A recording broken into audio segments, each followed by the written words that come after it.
My name is Esther Wanjiru Dirango, and I'm happy to be present here today and looking forward to this wonderful conversation about motherhood.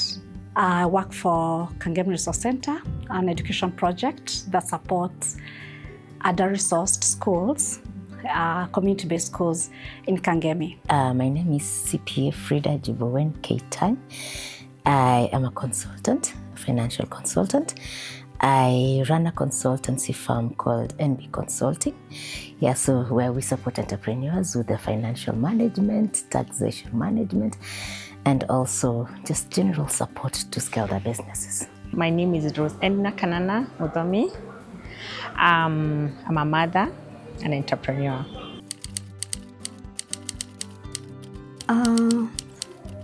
Motherhood is a big task, at the same time brings a lot of joy. But the woman you are before is all about yourself. You buy yogurt, you drink it yourself. You see chips, you buy it for yourself. You walk along the street, you see a banana, you buy it for yourself. You more think of yourself, but that change comes radically and almost naturally when you carry another human being. When you become a mother, you buy yogurt for children first. You go to the market shopping thinking about your children. You cook food thinking about another person. So it's like you no longer live alone. Solely your life is no longer yours alone. You become like you're nurturing someone else. You're nurturing another human being. So your life stops being you alone. So for me, before becoming a mother, I was so ambitious and just chasing career, trying to do everything just to improve my career, just like a young, ambitious girl. But when motherhood clocked in when I was 25 years old, that changed because now I noticed I'm actually raising someone else. I'm raising life. And that's now moved and shifted my mindset. Of course, it wasn't immediately, but shifted now to living life with purpose.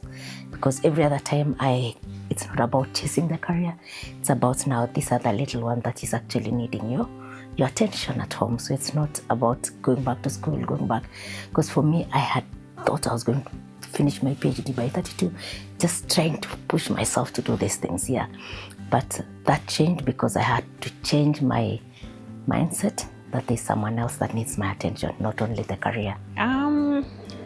Back then, before I became a mother, the life was free. I had a lot of freedom. I could do whatever I want because I was thinking of anyone. I was less patient. And life back then was good in terms of that what I thought that time that was good until now became a mother. It doesn't mean that being a mother is not good. It's fantastic. But now, fast forward when I became a mother, now I started looking life in a different way, in a realistic manner, in terms of being patient. When you become a mother, you start accommodating people. You have now another purpose. You try to juggle many things at once. So being a mother is a life-fulfilling kind of a thing. And lest we forget there are so many ways of becoming mother. Doesn't mean that you have to be a biological mother. So that for me, I was blessed to become one biologically, such that when first I became a mother, I have a mother of 3 currently. I felt kind of a joy that I never had experienced before. So being a mother or motherhood, it enables you to have another sense of love that your heart, in a deep manner, that erases your emotions now heightens, such that you can be more loving, more patient with yourself, with people, in terms of when even they make mistakes. You're not that kind of a person, not able to react very fast. You're calm. Yeah, so for me, things changed a lot, and it was for better for sure.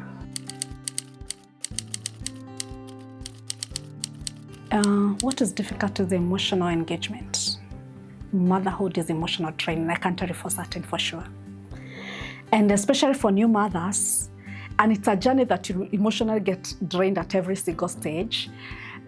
When you're a new mother, you can imagine, like I've always had children or babies who sleep during the day and they don't sleep at night. So at night at about 1 o'clock, you're holding a baby breastfeeding.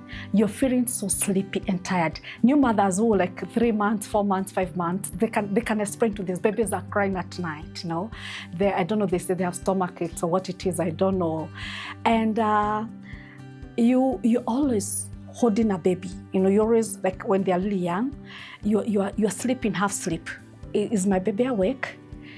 You feel something like this, even a small kick, you wake up. So you're emotionally engaged.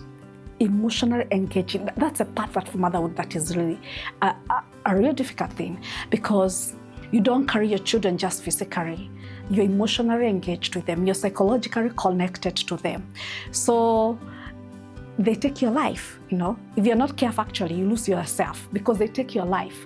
You're always thinking about them, you're nurturing them. When the child is sick, you can't sleep, you have to run to the hospital. When they're not eating, you have to sing to them, you have to tell them, baby, you know what, I love you, can we eat together? Come on, take this, well done. You clap for them. I mean, and it has to be conscious because you want the child to tune to what you want, you know, and probably they're not behaving. When they draw tantrums, you have to look for them again and say, oh, you're good, come and sit here, can we do drain together?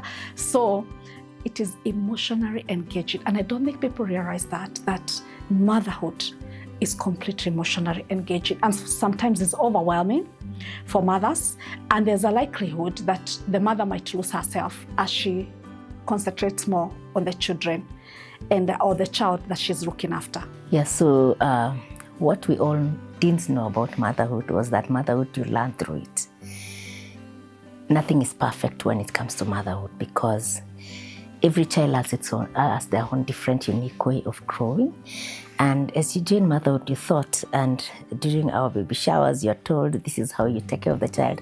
But this is very different when you click into it because you grow into it.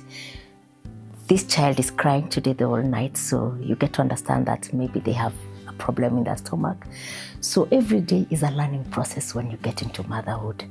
And even as they grow older, not even like the babies, you even learn more because, you know, these children are now exploring the world and they have many questions they're asking you. They want many answers. They want your attention emotionally, physically, mentally. So those are the things that as mother would understand, that be open-minded and get ready to learn through the process. There's no one fit all for motherhood. And when it comes to exhaustion, when we talk about exhaustion, motherhood, we give too much. We pour too much.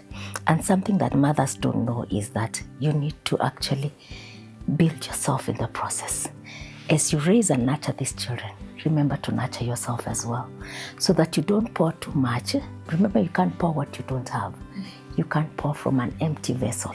So for these children to really grow up healthy, remember to nurture yourself as well. So when you become a mother, you find that there's so many things that you didn't experience before. For instance, when a baby wakes up at night, crying tantrums, throwing tantrums everywhere, you're like, what is this now? It's something that you never experienced before. But it comes with another joy. So per se, those are some of the difficulties. Even job, maybe you are a mother who is now having a job. So going to work, coming back, attending to the baby, it's somehow exhausting. Yeah, so basically there are some things that you feel like, this is difficult, but at the same time it's fulfilling. When you see those kids grow, developing to real individuals that God made them to be, by you instilling the values, the skills that they get from the environment, from the education, it's a fulfilling thing. Yes.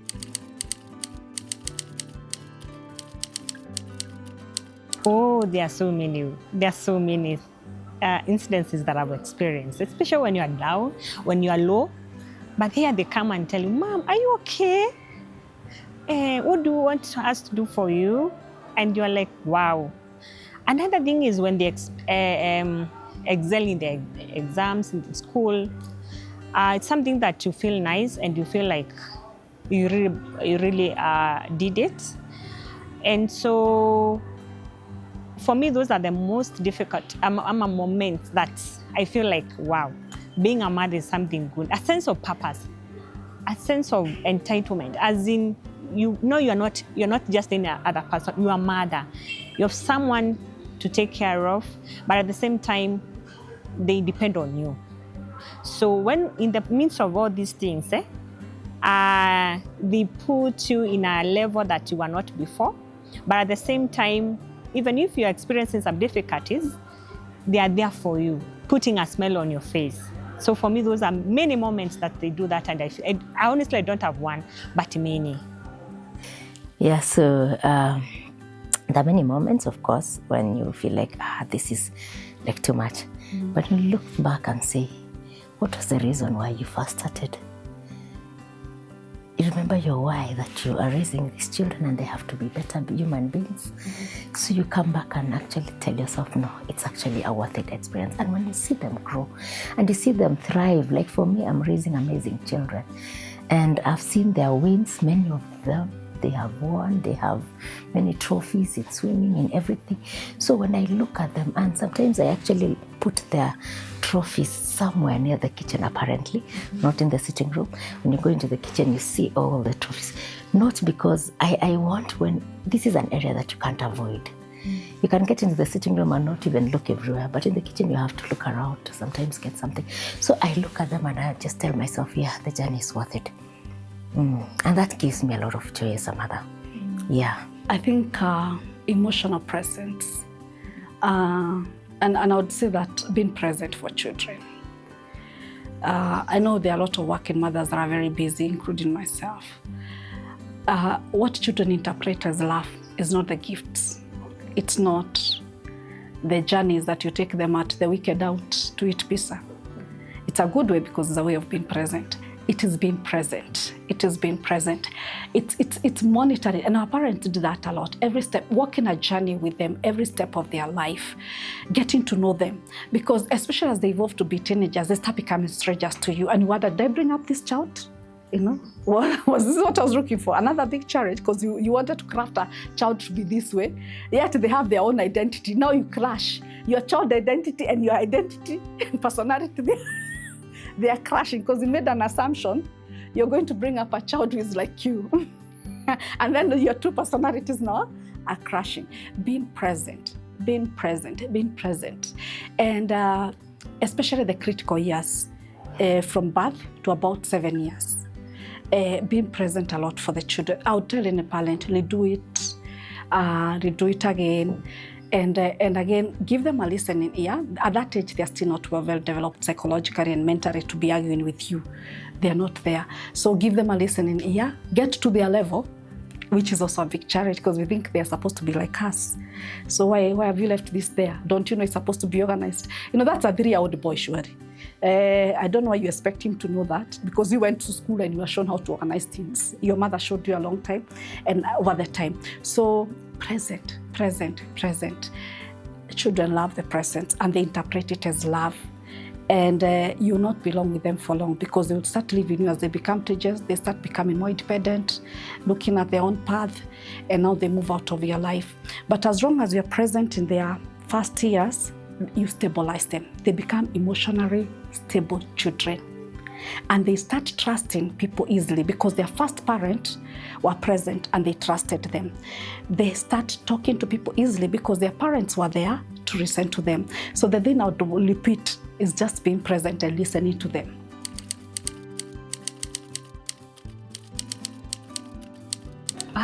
Lovely. That's quite interesting. Yeah, like you've seen, it's true. Many people. Let me start by saying, Like I said, motherhood is not about biological. That's one thing. People think that being a mother, it has only to be one, you as a mother. You're the one who will be carrying the pregnancy for 9 months, wherever. That's your mother. So one of the things that people think, you only a mother when you bosom a child. It's not right. It's not true. Motherhood can be in many ways. You can be a guardian. You are mother to that baby. You can be like I said, a biological mother, a stepmother, a grandmother, or someone who is taking care of another child. All those are mothers. So that's number one. Secondly, now when you get a baby, now during the night, like I said, they are waking up. Like personally, when they were waking up at night, I don't like waking up at night. When they stopped not waking up at night and sleep throughout the night, I thought, now this is the time. Oh my goodness. So many people think like, when my child goes to school, I'm done. It's not true. The only thing that happens is the change. Now yes, you're not waking up night, but when it's another change of environment, change of things. So that's another wrong thing people have. Once they start going to school, now I'm okay now, and that's exhausting in Aisha. It starts different manner. Now they go to school, that's developmental, there's adolescence, you're still being there with them. Another thing, maybe another notion people get it wrong, and motherhood is about job and career. You have to change yourself. The thing is, it's not true. You align yourself with whatever you're doing. Don't lose yourself just because you're a mother. So basically you align. So being a mother doesn't make you to lose yourself. Far from it. It makes you who you are. You are able to connect more with the world, with the emotions and the people around you. So you are able to bring the inner part of you through the child or the community and the family at large.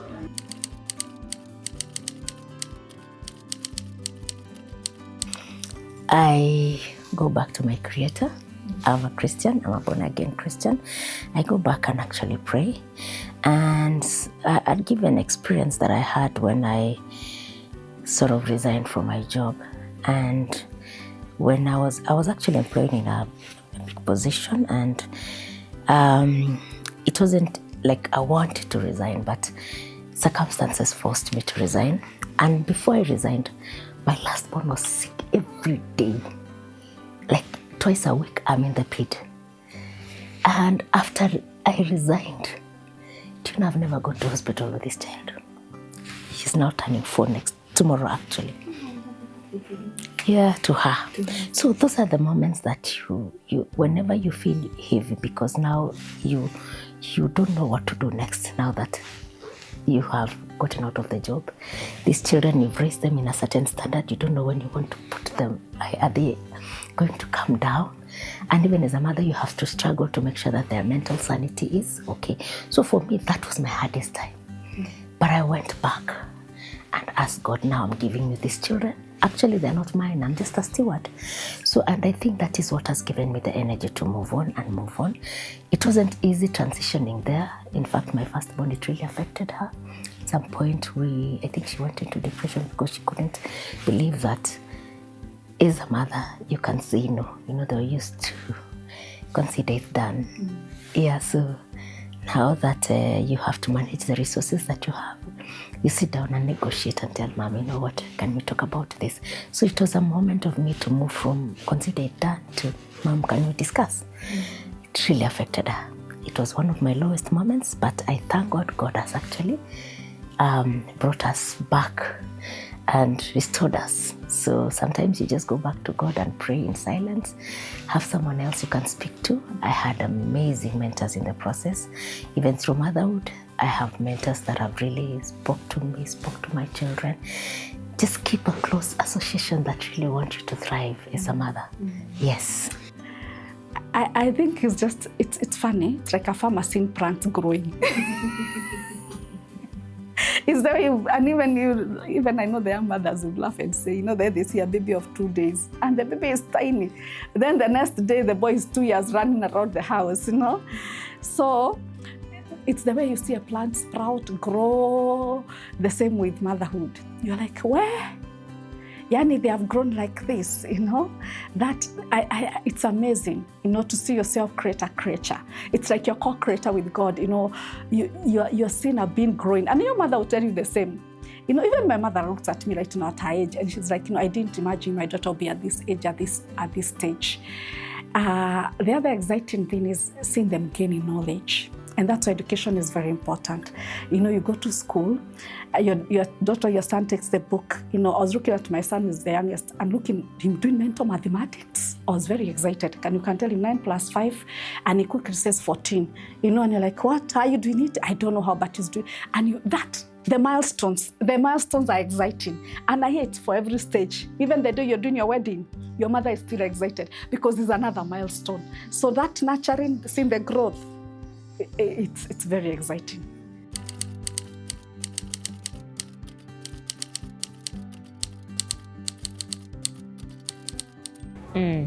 Thank you. So I think looking back, I can say one thing is let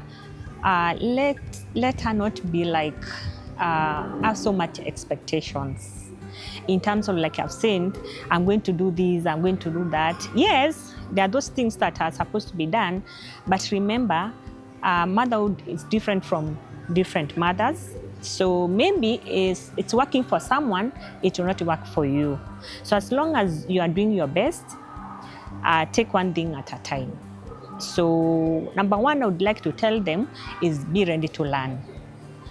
Now in today's world, there are so many things that are happening, the AI, there's so many things. A mother in the previous years is a different mother with the current era. So that now, one of the things I would like to tell them is adapt to the situation. Secondly, they need to learn. They need to be patient. As long as they're doing enough, that's what matters. Let them learn from maybe those who have been there, but tailor-made to what is happening to them currently.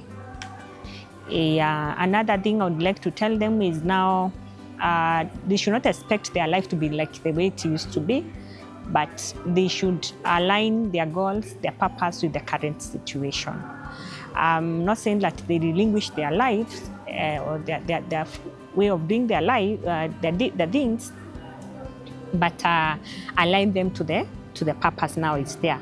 The purpose is this child, the family maybe, the career, themselves, and so integrate them, all of them together without losing themselves. Yes. Regulate the emotions. And when I say regulate, be happy. This nurturing of children cannot be taken by unhappy people. Reason being, you need the baby to sleep. Sasa unasema halali nitafanya nini? Akiwa nasubuanga. You know what? You want to cry as well. Some others cry. That do not help you. It is draining more. So start seeing it as a happy journey and say, my baby, you're a good boy. I want us to sleep, do some lullabies. They cooperate. There's a transpiration of emotions.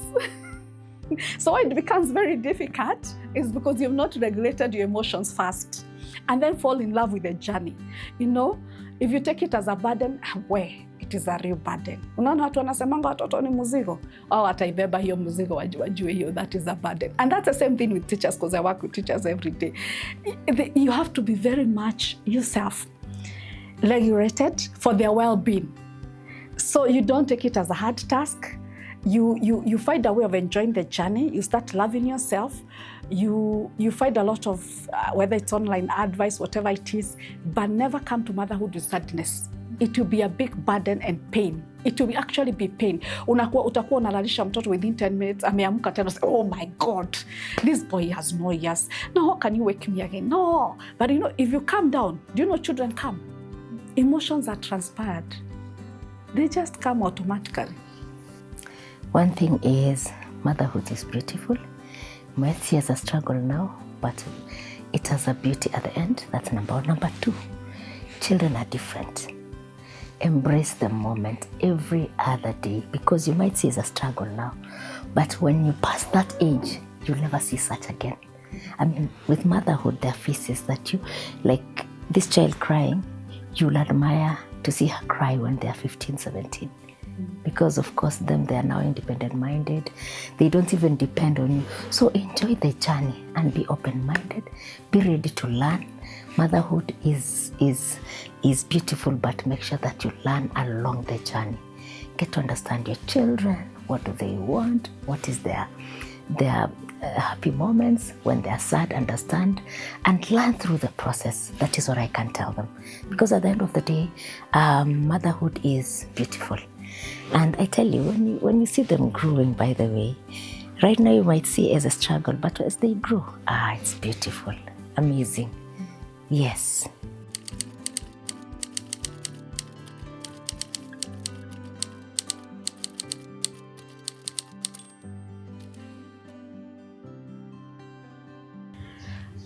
Strictness. You know, me and my sister used to say my mom is a strict. We gave her nicknames. She's very strict. and not only on my children. When I look at the young people, even when I'm working with the Gen Zs, I start reflecting the mirror, and even myself. And I'm like, I'm so thankful to my mom. You know, she was very strict. I could not understand. I actually wish I could emulate my mom. I never emulated. We don't share personalities. Because it was nurturing. It was forming a character value. You know, those are some of the things I would say, I wish I can do them as she did them. You know, I feel like I would let her, my daughter, you know, to go and bring her up. Because my mom is strict with time, how you do things. I was telling people, if you pick, my mom has a place she keeps salt and sugar. If you take salt and sugar, so umeweka kwa food, rudisha hapo. Na akiona kwa meza atakuita. Akwambia umepika si umeweka chakula chumvi, rudisha kule, inarudishangwa. I came to realize it's because you don't want to search for everything. You need to have a mental memory of where you keep someone, that you can tell someone, in my office, this cabinet, there's a file called this, all in my laptop, folder this, go open this. Kumbe that was the reason why she was insisting on us keeping things at the same place. Then I was telling my sister actually that how my mom was very strict with people's things, that whose cardigan is that? Yeah, your friend, she forgot it here. Keep it aside. You'll either take to their home or when she comes for it, but never wear it. You know?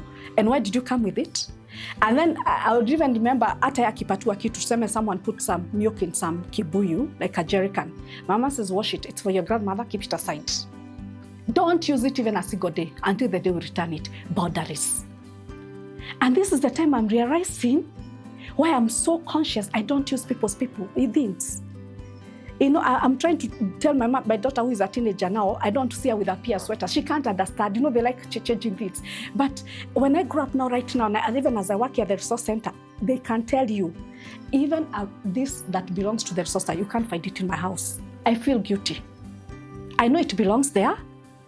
You know, we have a lot of assets here that I can carry home, their mobile, even laptops. We don't buy house, we don't find a laptop for the resource center. Doing what? It belongs to work.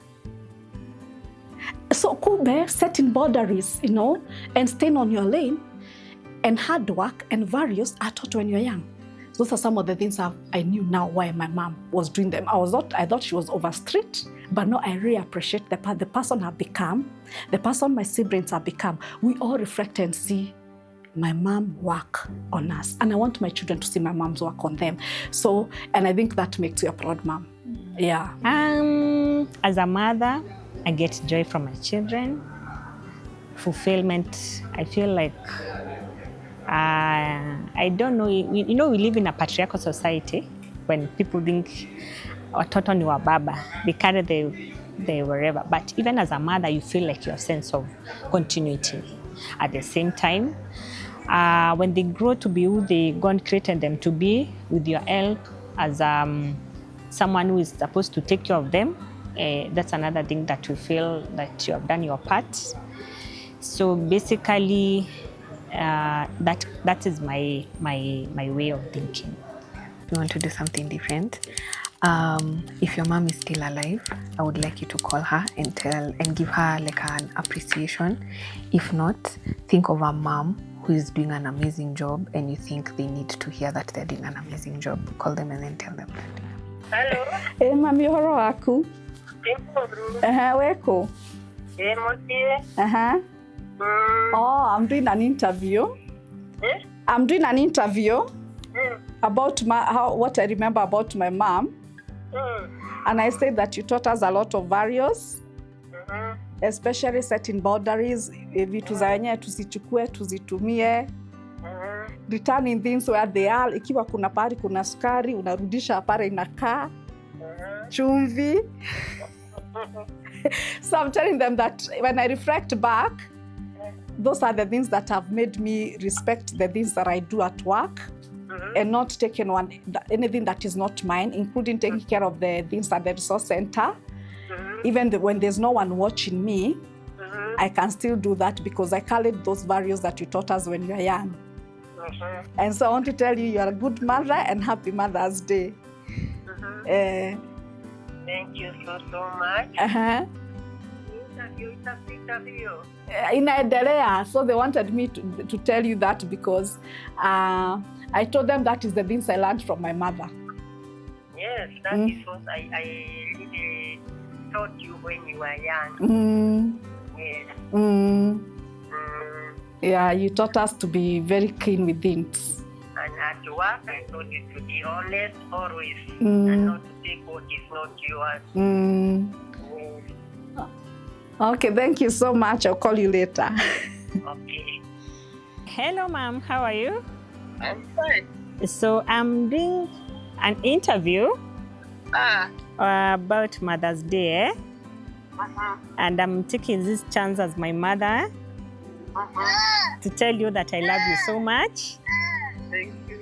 That I don't regret you have been my mom, and to thank you for the far you have taken us as a family. Even when our dad left us, you still continued this journey, taking that burden of raising us and making sure that we are satisfied, or rather we go to school and do other things we are taken care of. Okay. And I love the way you do your things, being aggressive, the way you wake up so early, sometimes even before us, and do many jobs that you do so that we can be okay, and being there for us, each one of us. Thank you so much, and we love you so much. I appreciate that. And I pray that may God give you more years so that you can see us prosper and long life to enjoy this life. All right. Thank you so much. Are you crying? What are you doing? You're not...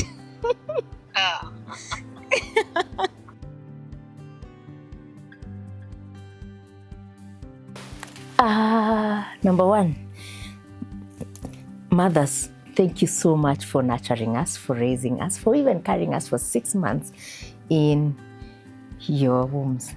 As a mother right now, I appreciate more because I have gone through the process. I've become a mother. But that time I couldn't understand the journey that women have gone through. So mothers, you're doing a great job. And those mothers who are nurturing, who are building these children, whether in scarcity, whether in abundance, mothers, we appreciate you.